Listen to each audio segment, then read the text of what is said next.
What is ELISA? কে বলতে পারবে? ELISA কি? অ্যান্টিজেন অ্যান্টিবডি ডিটেকশন করা হয়। এলাইজার ফুল ফর্ম কি? এনজাইম লিঙ্কড ইমিউনোসরবেন্ট অ্যাসে, মানে এনজাইম লিঙ্কড একটা অ্যান্টিবডি থাকে আর অ্যাবজর্ব করা, অ্যাডহেয়ার করা থাকে, ঠিক আছে। এখন এই এলাইজা এমনি যে কারণে করা হয়, রিজন টু পারফর্ম এলাইজা, এসো এসো, reason to perform ELISA, antigen or antibody, or to detect some disease, okay, or the causative agent of some disease, okay. So we have to perform ELISA in our lab. So how to perform and what is the basic principles, that I will describe here. এখানে যে enzyme use করা হয়, the enzyme that is horseradish peroxidase, ঠিক আছে। আর যে substrate use করা হয়, enzyme থাকলে অবশ্যই একটা colour, enzyme and substrate will produce, enzyme will react on substrate and it will produce color. That color will be measured by spectrophotometer, okay. The intensity of that color, that will measure by a spectrophotometer, right. And that substrate, that is TMB, tetramethylene benzidine, we have to use, that will produce basically blue color.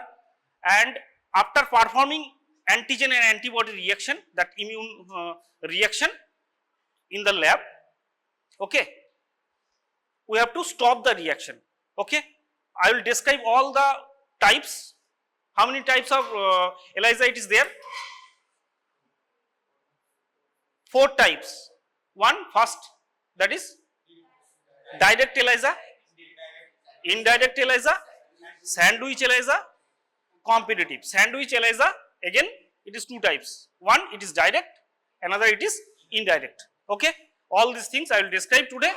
And after performing this antigen and antibody reaction, you have to stop the reaction, right, to stop the production of color, okay. Uniform color you have to get, right, uniform time you should get to stop the reaction. That's why you have to add H2SO4, diluted H2SO4 or HCl. It will change the pH, and we know in biochemistry that particular pH it is required for enzymatic reaction. That's why if we change the pH, the color will turn into yellow. That yellow color will be measured by spectrophotometer, okay. And intensity of the color, that will directly denote to the concentration of antigen or antibody, okay. Now at first I will, and we have to use microtiter plates here, okay. We have to use, this is a microtiter plate, and you can find that small depressions are there, okay. Those are called well, okay. In that microtiter plate you have some wells here, okay, and inside that well we have to perform that antigen and antibody reaction in ELISA, okay. Now we have the first, that is direct ELISA, okay. Suppose from a patient you have collected, or you want to find some antigen, okay. Then you have to collect blood, and from that blood you have to prepare, or you have to collect serum. Suppose this is, and I am drawing, if this is microtiter plate, here wells are there, right, huh? And 96 well will be there, wells will be there, huh? And I am drawing one well over here, right. Suppose this is well, this is a microtiter well, right. And here we have to add that patient serum. That serum will contain that specific antigen for that disease, okay. And we have to add that serum over here, and that suppose this is the antigen, or we can denote, it will be better, we can denote that antigen A, B, C. We are trying to find this antigen B, and when we are pouring this serum, many proteins will be there and other antigen may be there. That will be, that I am denoting here, just suppose that denoting here A and C, and we are going to detect B antigen. Then when we will put serum over here, that all these three it will come, right? Here A will come, B will come and C will come, and this plate, microtiter plate, it is made up of polystyrene, and that have the affinity to attach with antibody or antigen or proteins. It can easily bind, okay, or adhere. It will adhere here. Then another, here we have another,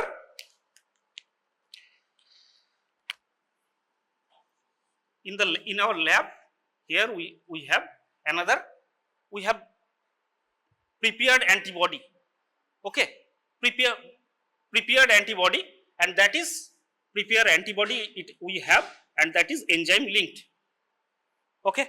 I am telling about direct ELISA. It is, we have this chemical in our lab, and that you can say the antibody which is, or which can attach with B, okay, because lock and key system is there, right, antigen and antibody. And after pouring patient serum, we have to wash it. After washing, others thing whatever it will be there, it will be washed out, right. Then again we have to put some blocking agent. We have to put some blocking agent. What are the blocking agents? We can put dry milk without fat,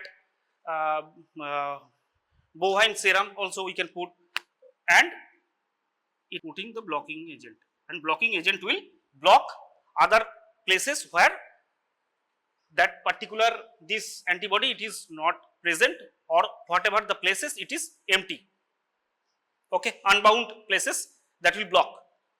Then we have to wash again, and then if we put our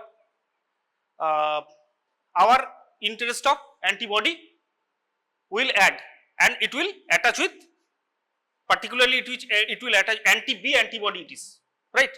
This anti-B antibody will attach only with B, because it is anti-B, right. And here it will not bind. Will it bind? It will not bind, right. It will not bind, right. It will not bind with A, not bind with C, only it will bind with B. Then if we wash it, the unbound antibody, that is anti-B, that will wash out, it will remove, right, from the well. Colorless substance to colorful substance, okay, that color we will measure, that color we have to measure, okay. And some advantages is there and some disadvantages is also there with direct ELISA, okay. Direct ELISA, it is easy to perform, time consuming it will less, okay, but one problem is there with this preformed antibody, what is anti-B or whatever, and this preformed antibody have some difficulties to bind or make some immune complex with their antigen, okay, and for that some false negative result may come, because, and for that only again we have again it has been developed that another method, okay, another method it also developed, now you got that direct ELISA, this is direct ELISA, okay. And the next method, whatever, this is a micro titer well. Here also we have the same antigen. Here also we have the same antigen. We are putting patient serum over here. Okay, this is indirect ELISA. What I am going to tell, that is indirect ELISA. Okay. Here also, suppose here we have A, B and C antigen, right? And if we add preformed antibody, and this type of preformed antibody, it is the same thing. We have to put the blocking agent and all, okay. And here we have to put blocking agent and all. I am not going through all those things, okay. And then what will happen? The binding will be more, right? It will easily bind and mismatch will not be there. It will bind, but color production will not be there, right? Here we cannot understand by through our naked eye or whatever, or we can touch, or without or by touching also we cannot describe that binding is there or it is positive result or not, that we cannot tell. Again we have to add another antibody, okay. This antibody is called primary antibody, okay. This antibody is called primary antibody. Next, another antigen we have to add to produce color, right? And anti-B antibody, this is anti-B antibody, this is anti-B antibody. If we will inject this antibody in a animal, what will happen? That animal immune system will detect this antibody as an antigen, right? It will detect as an antigen because it is also a protein, right? And what will happen at that time? And this antibody have three different parts, right? These three different part may have their different immunogenic property, means they have their different epitopes, okay. They have their different epitopes, right? They have their different epitopes and they can produce immune response, okay. And that animal will produce three different types of antibody against this anti-B. This is also an antibody, but when we are injecting in an animal, that will react as an antigen, right? And this anti-B antibody actually will produce, or that animal will produce against this antibody, three different types of antibody, right? Those are called polyclonal antibody. Those are called polyclonal antibody, and this antibody can react here, or they have, it is like this, it will be like this, and here it will be like this. Three different types of antibody it will produce. দেখতে পাচ্ছ তোমরা?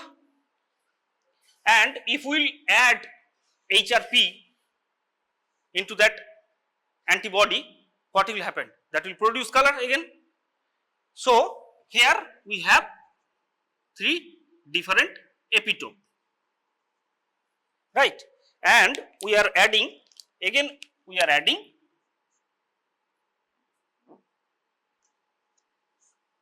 antibody that is enzyme linked. Here also we are adding, that is also enzyme linked. Enzyme linked. Here color, and it will produce color, right? Colorless to color substance, colorless substance to color product. right? Colored product it will produce, and what will happen, see here, here it is one fold color production, here it is three-fold color production, then sensitivity is more, here the sensitivity is, oh, here sensitivity will more, right?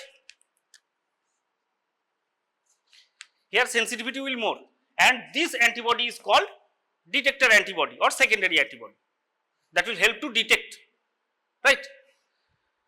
And again we have to measure through spectrophotometer, and spectrophotometer how it will work, spectrophotometer work the intensity of the color, or intensity of the color, it is directly proportional to the concentration of the material, whatever color it is there, at that concentration also it will denote, okay? And this is ELISA plate reader. Here after these things we are not, we want more sensitivity we got, okay, but where is the specificity? We want more specific, right? And because, and another thing before going to the next part, if we are, this is, we are putting antigen, right? We can do it for antibody also. Here we will put antibody, again we will put what? Antigen, that antigen will detect by the antibody and it will produce color, secondary antibody, and it will produce color, secondary antibody will be enzyme linked, got my point, right? Then the next, that is we want more specific, the reaction should be more specific with antigen and antibody reaction to get the more correct result, right? That's why, suppose before going to that, suppose here only I will tell like this, they are sharing this is the epitope, right? This is antigen BIL, these are different antigen, just to understand, okay? Suppose these are different antigen and they are sharing the same epitope, right? It looks same, right? Here same epitope, but here in the down they have different. If we the same antigen cannot, or same antibody cannot bind with this B, I or L, down portion, will it bind? It will not bind, right? Then here the structure will be like this, right? Here the structure will be like this, and here the structure will be like this, different structure. Then if we want to detect B, we will use this kind of antibody on the plate, and that is prefixed. And when we will put patient serum, okay, when we will put patient serum, the patient serum will contain antigen. Suppose this is B, it will bind here, it will bind only with B, it will capture only B, other L, I, it will not capture here, because you see it is specific to that. This is AB, this is, now it is clear, and this antibody it will capture this antigen B, that's why it is called capture antibody. Here we will use one antibody that is pre-coated in the ELISA well, that is called pre-coated antibody, and that is also we can call capture antibody. Here we will use capture antibody because it is capturing that antigen. Next, what we will use? We can use another antibody which is anti-B, another antibody we can use, this antibody anti-B antibody, here we will use, right? and this antibody again we can use this system, color production system. Okay, here we can use another the same color production system where in that indirect ELISA how we have made it, and it will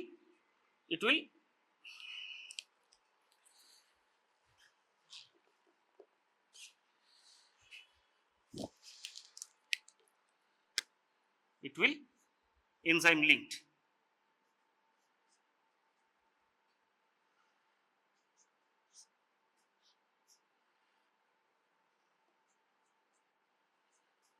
Okay, and it will produce color. And here another thing you can say, specificity we have increased sensitivity also, and this antigen, it is sandwich between two antibody, right? It is sandwich between two antibody, that's why you will call sandwich ELISA. And this is indirect sandwich ELISA. Okay, this is indirect sandwich ELISA. And in the case of direct sandwich ELISA, what will happen? The same thing, it will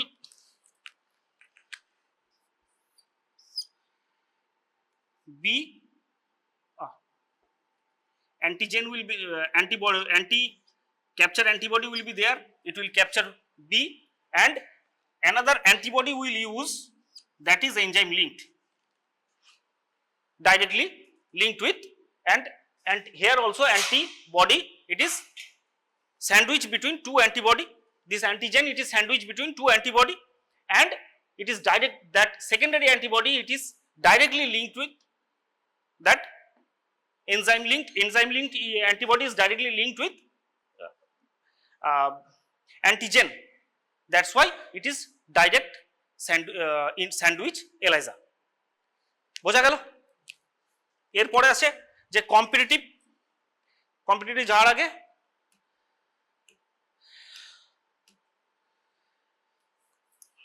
এই যে ফিগারগুলো তোমরা দেখতে পারো, ঠিক আছে না? বোঝা গেছে এত দূর পর্যন্ত? কম্পিটিটিভ ELISA জেনারেলি একটা কম্পিটিশন হয়। কিরকম কম্পিটিশন? অ্যান্টিজেন বা অ্যান্টিবডির কম্পিটিশন হয়। কিরকম? দেখো এখানে প্রথম ডায়াগ্রামটা যদি তোমরা দেখো, যে একটা হিউম্যান সেরাম নেওয়া হয়েছে, দ্যাট ইজ স্যাম্পল, সেই স্যাম্পলটাকে স্যাম্পলে কি আছে? অ্যান্টিজেন আছে, তার সঙ্গে ওই অ্যান্টিজেনের স্পেসিফিক অ্যান্টিবডি অ্যাড করা হয়েছে, এবং যদি অ্যাড করা হয় কি হবে? সলিউশনটা অ্যান্টিবডি অ্যান্টিজেন নিজেরা রিঅ্যাক্ট করবে, তাই তো? এবং কিছু অ্যান্টিবডি আনবাউন্ড থাকবে, অ্যান্টিজেনের হওয়ার পরেও এক্সট্রা থাকবে। সেই এক্সট্রাটা কি হয়েছে? আগে প্রিফিক্সড অ্যান্টিজেন যে ওয়েলে দেয়া আছে সেই ওয়েলের মধ্যে দেয়া হবে। তো তাতে কি হবে? যারা আগে থেকে বাইন্ড করে গেছে তারা তো নেক্সট কোথাও বাইন্ড করতে পারবে না, তারা ওয়াশিং স্টেপে তারা ওয়াশ আউট হয়ে যাবে। এবার যদি ওয়াশ আউট হয়ে যায়, তারপরে কি করা হবে? এনজাইম লিঙ্কড অ্যান্টিবডি তাতে অ্যাড করা হবে। এনজাইম লিঙ্কড অ্যান্টিবডি যদি অ্যাড করা হয় তাহলে কালার প্রোডাকশন হবে। এই ক্ষেত্রে কালার প্রোডাকশন যত হাই, এদের ক্ষেত্রে কালার প্রোডাকশন যত হাই তত কনসেন্ট্রেশন বেশি, এর ক্ষেত্রে কালার প্রোডাকশন যত লো কনসেন্ট্রেশন তত হাই। উল্টো। বোঝা গেল?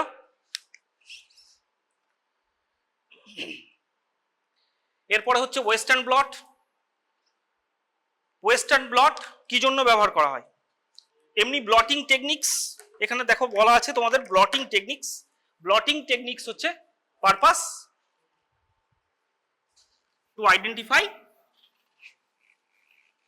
কত রকমের ব্লটিং টেকনিক্স হয়? ওয়েস্টার্ন ব্লটিং হচ্ছে প্রোটিন, এবং এই ওয়েস্টার্ন ব্লটিং হচ্ছে খুব sensitive immunogenic reaction, antibody antigen reaction, এবং ন্যানোগ্রাম লেভেলের অ্যান্টিবডি বা অ্যান্টিজেনকে বা প্রোটিনকে এরা ডিটেক্ট করতে পারে। ঠিক আছে? তো এই ওয়েস্টার্ন ব্লটের কয়েকটা স্টেপ থাকে। তো স্টেপগুলো হচ্ছে যে, প্রথমে হচ্ছে তোমাকে টিস্যু প্রিপারেশন করতে হবে, মানে টিস্যু থেকে প্রোটিন আইসোলেট করতে হবে। টিস্যু থেকে প্রোটিন তোমাকে আইসোলেট করতে হবে, তার জন্য টিস্যুটাকে ব্রেকডাউন করতে হবে, তাই না? টিস্যু ব্রেকডাউন করা দরকার। এবং টিস্যু ব্রেকডাউন আমরা কিভাবে করতে পারি?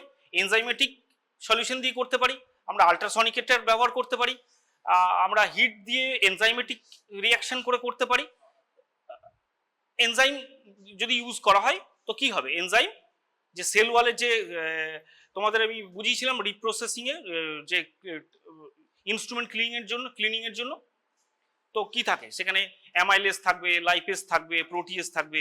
এরা কি করবে, সেল ওয়ালের উপরে একটা অ্যাকশন করে এবং এই যে রিয়াকশন করানো হয় এক্ষেত্রে প্রোটিয়েজ ইনহিবিটর ইউজ করা হয়। প্রোটিয়েজ ইনহিবিটর যদি তুমি ইউজ না করবে তাহলে কি হবে, প্রোটিনটা ভেঙে যাবে, মানে তুমি তোমার যে পারপাস এই পারপাসটা কিন্তু ফুলফিল হবে না। তো নেক্সট স্টেপ হচ্ছে ট্রান্সফার। তারপরে হচ্ছে যে হ্যাঁ gel, second step gel electrophoresis. এক্ষেত্রে তোমাকে জেল প্রিপেয়ার করতে হবে এবং জেলটাকে একটা ইলেকট্রিক ফিল্ডের মধ্যে রাখতে হবে।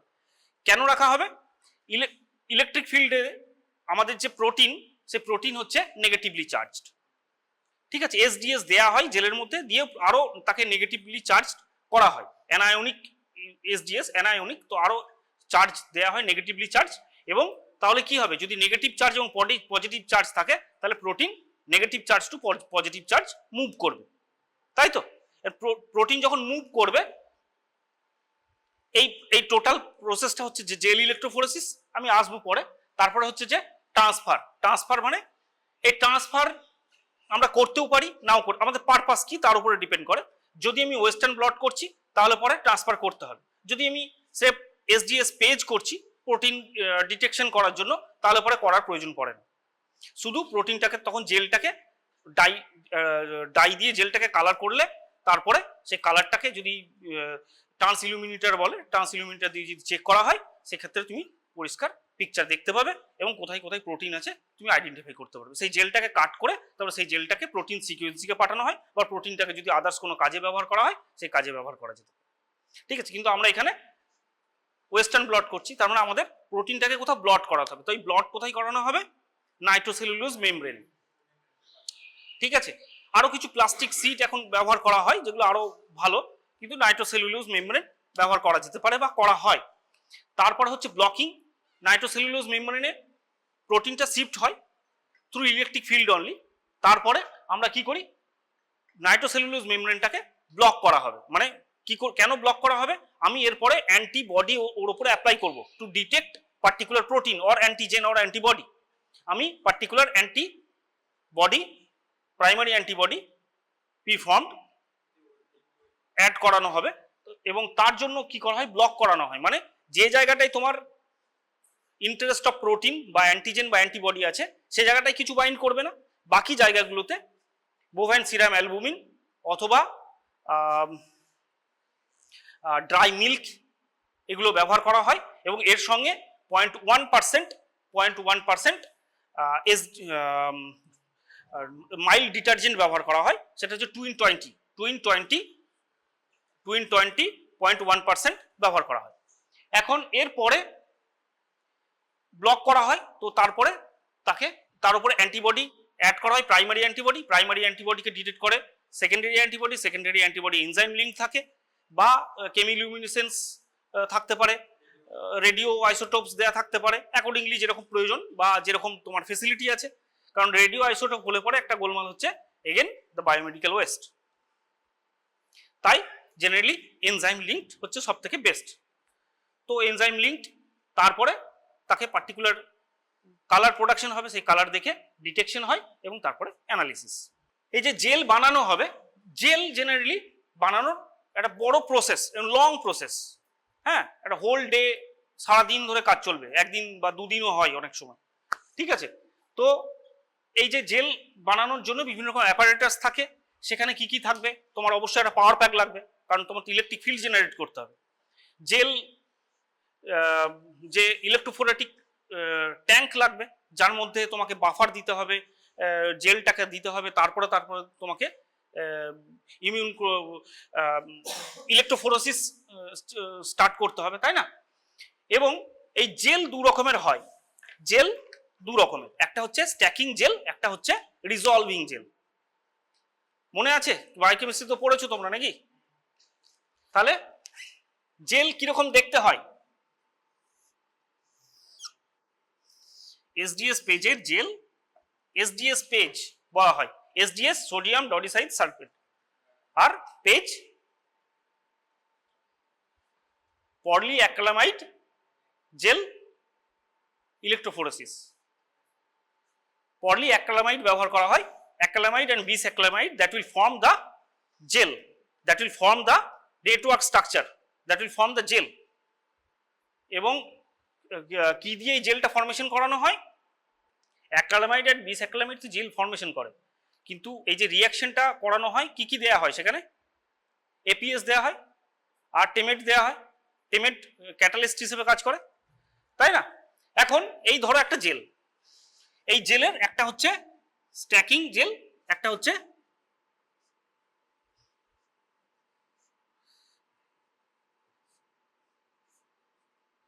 এই হচ্ছে ওয়েল,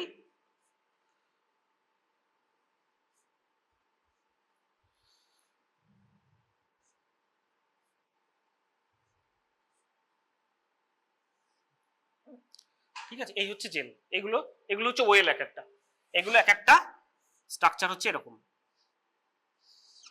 কোম ব্যবহার করা হয় চিরুনির মতো, এই যে এগুলো হচ্ছে কোম, এই যে red colour, blue colour, green colour যেগুলো দেখা যাচ্ছে ওগুলো হচ্ছে তোমার, না মানে ওই যে গ্রিন কালারে যেগুলো দেখছো ওগুলো হচ্ছে কোম, ঠিক আছে? আর এইগুলো হচ্ছে যে জেল, বিভিন্ন জেলকে ফিক্স করার জন্য স্ট্যান্ড, এই সমস্তগুলো ব্যবহার করা হয়। গ্লাস স্লাইড ব্যবহার করা হয়, গ্লাস স্লাইড, এবং তোমাকে প্লাস্টিকের স্ট্রিপ ব্যবহার করা হয়, যে প্লাস্টিকের স্ট্রিপ দিয়ে দুটো গ্লাস স্লাইডকে পাশাপাশি রাখা হয়।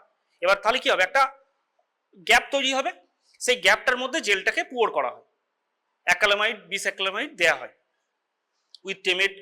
এবং প্রথমে আমরা রিজলভিং জেলকে পুয়ার করি স্লাইডের মধ্যে, দুটো গ্লাস স্লাইড দিয়ে মাঝে যদি একটা স্ট্রিপ দেওয়া হয় তাহলে কি হবে, একটা গ্যাপ তৈরি হবে, সেই গ্যাপটার ভিতরে জেলটাকে দেওয়া হয়, ঠিক আছে? তো সেই জেলটা দেখতে এরকম হবে, এবং প্রথমে আমরা কি পুট করব, রিজলভিং জেল। রিজলভিং জেল পুরোপুরি জেল ফরমেশনে আসার পরে, রিজলভিং জেল মানে রিজলভিং সলিউশন এখানে ঢালার পরে এটা জেল ফরমেশন হবে, এবং এই জেল ফরমেশন হওয়ার পরে আমরা স্ট্যাকিং জেল ঢালবো। স্ট্যাকিং জেল দেওয়ার পরে আমরা কোম ফিক্সড করি, এবং স্ট্যাকিং জেল এর কাজ কি, প্রোটিনকে স্ট্যাক করবে। কিভাবে স্ট্যাক করবে, এখানে আমরা বিভিন্ন রকম, আমরা যখন জেল লোড করব, জেল মাইক্রোপিপেট দিয়ে লোড করা হবে, এবং জেলে কি জেল যখন লোড করবো মাইক্রোপিপেট দিয়ে আমরা প্রোটিন বা আমাদের interest of antigen, antibody, what ever it is আমরা লোড করব, তাই না? এখন এখানেও কিছু, যে জেলটা যে লোড করা হচ্ছে এবং তাকে ভিজুয়ালাইজ করার জন্য, জেলটা এবং জেলটা কতদূর রান হলো সেটাকে দেখার জন্য আমরা কি করব, একটা লোডিং ডাই ইউজ করব। লোডিং ডাইটা হচ্ছে ব্রোমোফেনল ব্লু কালারের, এবং এতে গ্লিসারিন আছে, ঠিক আছে, বা গ্লিসারল আছে। তো আমরা এখানে পুয়ার করার পরে কি হবে, এখানে এক রকমের, ধরো এখানে একটা প্রোটিন চলে এসছে, বড় প্রোটিন সে আগে এসছে, ছোট প্রোটিন এখানে আছে, আবার এখানে একটা বড় আছে, এখানে ছোট আছে, এখানে বিভিন্ন রকম প্রোটিন এখানে লোড হয়েছে। এরা তো ওয়েলের বিভিন্ন জায়গাতে পড়ে আছে। এবার যখনই আমি গ্লিসারিন সবে দেবো, এরা কি করবে, এখানে থাকছে। এরপরে স্ট্যাকিং জেলের পার্ট এটা, তাই না? এবং এখানে থাকে কি, গ্লাইসিন থাকে। গ্লাইসিন কি করে, সম্পূর্ণটাকে একটা জায়গায় নিয়ে এসে স্ট্যাক করায়, এবং এর পিএইচ হচ্ছে 6.8। স্ট্যাকিং জেলের স্ট্যাক করাচ্ছে, কম্প্রেস করে একটা জায়গাতে নিয়ে আসছে সমস্ত প্রোটিনগুলোকে, এবং সঙ্গে কি থাকে, এখানে এসডিএস থাকে। এসডিএস কি করে, প্রোটিনের যে সমস্ত স্ট্রাকচার আছে সেই স্ট্রাকচারগুলোকে, ডাইসালফাইড বন্ড এগুলোকে ভেঙে ফেলে, এবং প্রোটিনকে অ্যানায়নিক আরো বেশি, যেহেতু এসডিএস অ্যানায়নিক, তো আরো বেশি নেগেটিভলি চার্জ করে। নেগেটিভলি চার্জ হওয়ার জন্য কি হবে, নেগেটিভ পজিটিভ, উপর থেকে নিচে নেগেটিভ টু পজিটিভ ফ্লো করবে, তাই তো? এবং যেহেতু গ্লাইসিন আছে, এরা একটা জায়গাতে এসে স্ট্যাক করবে। গ্লাইসিন কাউকেই এখানে একটা বাউন্ডারির মতো কাজ করবে, এবং কাউকেই নিচে যেতে দেবে না। এর নিচে সবটা যখন একসঙ্গে চলে আসলো, ভোল্টেজ দেওয়া হয়েছে 150 বা 175 মিলি অ্যাম্পিয়ার অ্যাড দেওয়া হয়েছে এখানে, তারপরে এটা এক জায়গায় এসে স্ট্যাক করেছে, তারপরে চলতে শুরু করবে, ঠিক আছে? এবং যখন এখানে লোড করা হয়, এখানে স্যাম্পল, এগুলো তো সব স্যাম্পল লোড করা হয়েছে, ধরো এগুলো স্যাম্পল আছে, এস এস, এইটাতে আমি মার্কার দিয়েছি এম। মার্কারের কি কাজ হবে, মার্কার যখন আফটার সবকিছু এখানে যখন তুমি ফিল্ড দিয়ে দিয়েছো, যখন তুমি ফিল্ড দিয়েছো, এবার 1-1.5 ঘন্টা পরে তো চালু হবে, এবং লোডিং ডাই দিয়েছো তুমি, এখানে একটা হালকা ব্লু কালারের ব্যান্ড দেখতে পাবে, যে এখানে চলে এসছে ব্লু কালারের ব্যান্ডটা, তার মানে এরপরে আর তোমাকে রান করার নেই, তাহলে তো প্রোটিনই বেরিয়ে যাবে, তাই না? তাই এখানে বিভিন্ন জায়গাতে তোমার ধরো এরকম ব্যান্ড এসছে,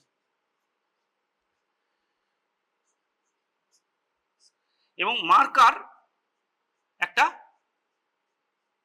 known amount of protein fragment বা প্রোটিন সিকোয়েন্স আমরা এখানে অ্যাড করেছি, যার সিকোয়েন্সটা আমরা জানি, এবং এখানে কত, এক একটার কত সাইজ, সেই সাইজটাও আমরা জানি নোন।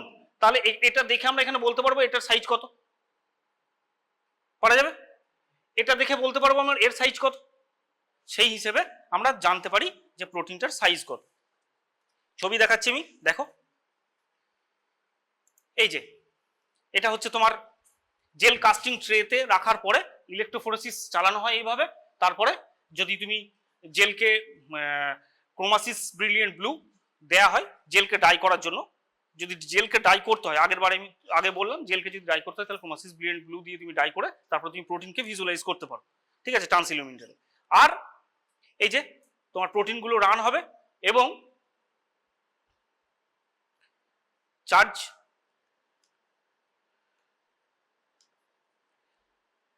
এখানে দেখো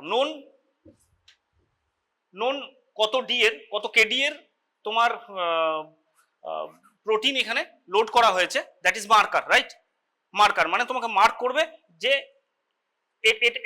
এটা দেখা যাচ্ছে 52, তাহলে এটাকে আমরা বলতে পারি এটাও 52, এবং এর থিকনেস দেখো, প্রত্যেকের আলাদা আলাদা থিকনেস, এই থিকনেস থেকে আমরা বলতে পারবো যে কনসেন্ট্রেশন অফ দ্য প্রোটিন কত, ঠিক আছে? এবং এটা চলার পরে তো জেলটা এরকম পাবো আমরা, এরকম জেলটা দেখতে হবে ওপাসের মতো, এই যে জেলটা দেখতে এরকম হবে, ঠিক আছে না? এখন এর ওপরে আমরা কি করব, জেলটাকে খুব সাবধানে তোলা হয় কারণ প্রচন্ড পাতলা এবং ফ্রেজাইল, তো জেনারেলি তার জন্যই নাইট্রোসেলুলোজ মেমব্রেন ব্যবহার করা হয়, যাতে জেলটা, কারণ কি জেলটা ভেঙে যেতে পারে যখন তখন, তো জেল যদি ভেঙে যায় তাহলে তো পুরো কাজটাই তোমার পণ্ড হয়ে গেল, তাই না? তার জন্য নাইট্রোসেলুলোজ মেমব্রেন দেয়া হয়, এবং নাইট্রোসেলুলোজ মেমব্রেন অনেক বেশি তোমার ইজিলি তুমি হ্যান্ডলিং করতে পারবে, এধার ওধার নড়াচড়া করাতে পারবে, তার জন্য নাইট্রোসেলুলোজ মেমব্রেন ওর উপরে দেওয়া হয়। এবং তারপরে নাইট্রোসেলুলোজ মেমব্রেন দেখতে কিরকম হয়, নাইট্রোসেলুলোজ মেমব্রেনে যখন তুমি দেবে, ধরো এইটা তোমার পেজের জেল, ঠিক আছে না, এইটা হচ্ছে তোমার নাইট্রোসেলুলোজ মেমব্রেন, জাস্ট একদম নিচেই থাকবে, টাচ করে থাকবে একে অপরকে, ঠিক আছে? তাহলে এখানে যে ব্যান্ড আছে, এখানে ধরো যে ব্যান্ডটা প্রোটিনটা আছে, সে এখানে চলে আসবে, কিভাবে আসবে, এই জেলটাকে রাখা হয়, তারপরে নাইট্রোসেলুলোজ মেমব্রেন দেওয়া হয়, তারপরে কিছু ফিল্টার পেপার দেওয়া হবে, এবং ব্লটিং প্যাড এই সমস্তগুলো অ্যাড করা হয়, তারপরে তাকে আবার কি করা হচ্ছে, তারপরে ওখানে ছবিটা একটু উল্টো হয়ে আছে, ঠিক আছে, এখানে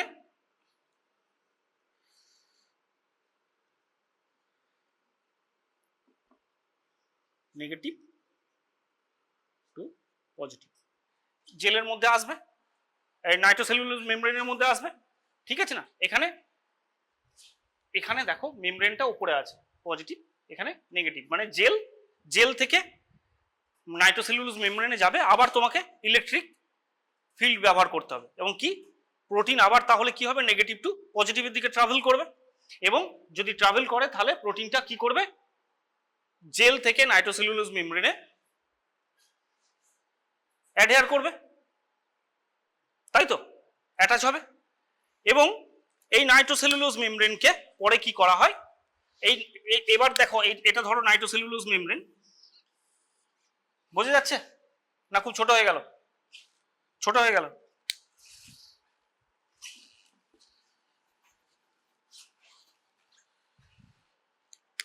এই ধরো নাইট্রোসেলুলোজ মেমব্রেন, এবার এই নাইট্রোসেলুলোজ মেমব্রেনের মধ্যে প্রোটিনগুলো বিভিন্ন জায়গাতে অ্যাটাচ করেছে, কিন্তু আমরা তো চোখে দেখে বুঝতে পারছি না কোথায় প্রোটিনটা এসছে, এরপরে কি করা হবে, এরপরে ব্লকিং সলিউশন অ্যাড করা হবে, বলে দিয়েছি আমি ব্লকিং সলিউশন সম্বন্ধে। ব্লকিং সলিউশন অ্যাড করা হবে, তারপর ওয়াশ করা হয়, এবং ব্লকিং সলিউশনের কাজ হচ্ছে এই জায়গাটাকে বাদ দিয়ে বাকি সমস্ত জায়গাগুলোকে ব্লক করবে, যেখানে যেখানে প্রোটিন আছে ওগুলোকে বাদ দিয়ে বাকি জায়গাটাকে ব্লক করবে, যাতে তোমার যে প্রাইমারি অ্যান্টিবডি যখন তুমি অ্যাড করবে সে যেন অন্য কোথাও বাইন্ড, ধরো এখানে যদি একটা প্রাইমারি অ্যান্টিবডি ওই বাইন্ড করে যায়, তাহলে এর সঙ্গে এনজাইম লিঙ্কড অ্যান্টিবডি বাইন্ড করবে এবং এখানে একটা কালার শো করবে, তাই না? তো সেটা যাতে হতে না দেয়, তাহলে হলে কি হবে, ফলস পজিটিভ বা অনেক বেশি নয়েজ তৈরি হবে জেলের মধ্যে বা নাইট্রোসেলুলোজ মেমব্রেনের মধ্যে, তার জন্য ব্লক করা হয়। এবং ব্লক করার পরে আমরা কি ব্যবহার করব, আমরা প্রাইমারি অ্যান্টিবডি এর উপরে দেবো। ব্লক করার পরে এর উপরে আমরা প্রাইমারি অ্যান্টিবডি অ্যাড করব, এই যে, ঠিক আছে না? ব্লক করার পরে আমরা ওই দিকের ফিগারটা দেখো, প্রাইমারি অ্যান্টিবডি আমরা অ্যাড করব। প্রাইমারি, আমরা এখানে প্রাইমারি অ্যান্টিবডি অ্যাড করেছি। প্রাইমারি অ্যান্টিবডিকে ডিটেক্ট করবে আবার secondary antibody. Secondary antibody it is with enzyme linked, again horse radish peroxidase, আর তারপরে কালার প্রোডাকশন হবে। সেই কালার দেখে আমরা আমাদের যে ইন্টারেস্ট অফ অ্যান্টিজেন বা অ্যান্টিবডি বা প্রোটিন আমরা ডিটেক্ট করতে পারি। এর থেকে কি করা হয়, সেন্সিটিভ হচ্ছে তোমার এলাইজার থেকে অনেক বেশি সেন্সিটিভ। এবং কি কি ডিটেক্ট করা যেতে পারে, কোনো ভাইরাল ডিজিজ যেমন এইচআইভি, হেপাটাইটিস বি, এগুলোকে ডিটেক্ট করা যেতে পারে। এই যে এম ফর মার্কার, ঠিক আছে না? মার্কার এরকম তোমার পরপর, এটা একটা জেলের ছবি, মার্কার পরপর এখানে নোন, তুমি জানো এক একটা ব্যান্ড কত, এই এক একটা ব্যান্ড যে এসছে এই এক একটা ব্যান্ডের কত সাইজ, কত কিলো ডাল্টন সাইজ, সেই সাইজ দেখে তুমি তোমার ইজিলি তোমার যে ইন্টারেস্ট অফ প্রোটিন তার সাইজ তুমি আইডেন্টিফাই করতে পারবে। এরপরে হচ্ছে যে কেমিলুমিনেসেন্স, এক্ষেত্রে তোমার এখানেও তুমি ব্যবহার করতে পারো, ঠিক আছে না? যেমন লুমিনল ইউজ করা হয়, হ্যাঁ, লুমিনল ইউজ করে তুমি কালার প্রোডাকশন করে, লাইট প্রোডাকশন হবে এবং সেই লাইটটাকে এক্স রে প্লেটে দেখা হয় এবং সেখান থেকে ডিটেক্ট করা হবে যে কোথায় তোমার প্রোটিনটা আছে। পারপাস হচ্ছে বিভিন্ন রকম, এখন ওয়েস্টার্ন ব্লট মেইনলি রিসার্চ পারপাসেই ব্যবহার করা হয়। তাছাড়াও আমি যে প্রোটোকল বললাম এটা হচ্ছে যে একদম বেসিক বা বেস। এছাড়াও ওয়েস্টার্ন ব্লটের এখন ওয়েস্টার্ন ব্লট করার জন্য এখন বা এসডিএস পেজ করার জন্য এখন জেল, রেডিমেড জেল কিনতে পাওয়া যায়, ঠিক আছে? যেগুলোতে তুমি ডাইরেক্টলি একটা বা দুটো ওয়েল থাকবে, সেইখানে তুমি তোমার হয়তো এইচআইভি ডিটেকশন করছো, ও পেশেন্ট স্যাম্পেল ওখানে লোড করা হবে এবং ডিটেক্ট করা হবে ডাইরেক্টলি, ঠিক আছে না? এরপরে হচ্ছে যে ক্লিয়ার ক্ষেত্রে একই, আমি বললাম তোমাদের আগে, যাই আগেই বলেই দিয়েছি পুরোটা। হ্যাঁ, এই হচ্ছে ইনস্ট্রুমেন্ট। এরপরে নেক্সট হচ্ছে যে ইমিউনোক্রোম্যাটোগ্রাফিক টেস্ট। ইমিউনোক্রোম্যাটোগ্রাফিক টেস্ট তোমরা দেখেছো? এখনো দেখোনি?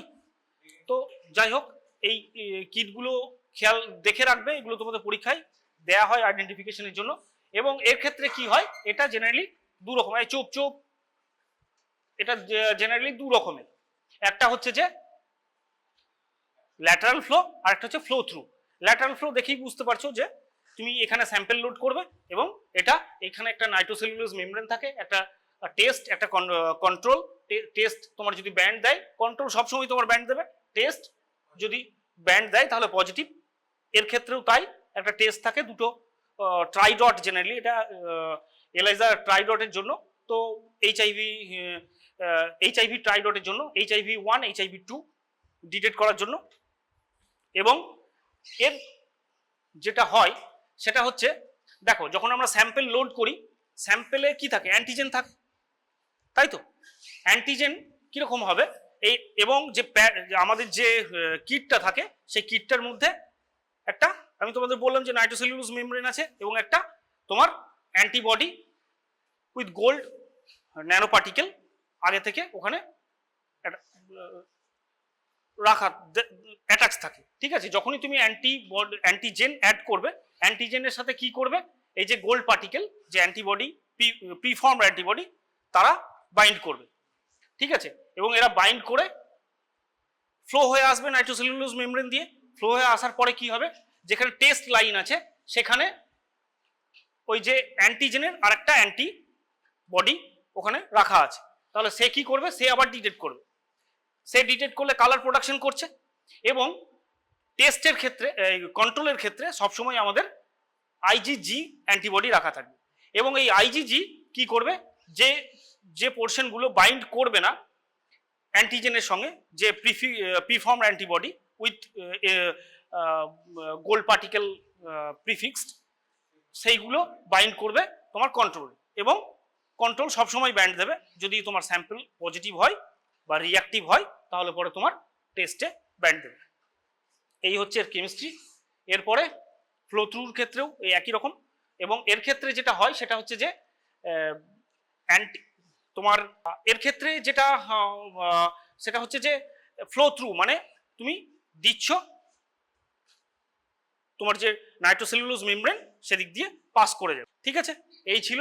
আর তোমার জেনারেলি এগুলো তোমার ব্যবহার করা এইচআইভি, ম্যালেরিয়া, ডেঙ্গু এগুলোর ক্ষেত্রে। বাট এগুলো কনফার্মেটরি কোনো টেস্ট না। কনফার্মেটরি টেস্ট করতে গেলে তোমাকে এলাইজা করতে হবে, ওয়েস্টার্ন ব্লট করতে হবে, বা তোমাকে কি করতে হবে, পিসিআর করতে হবে।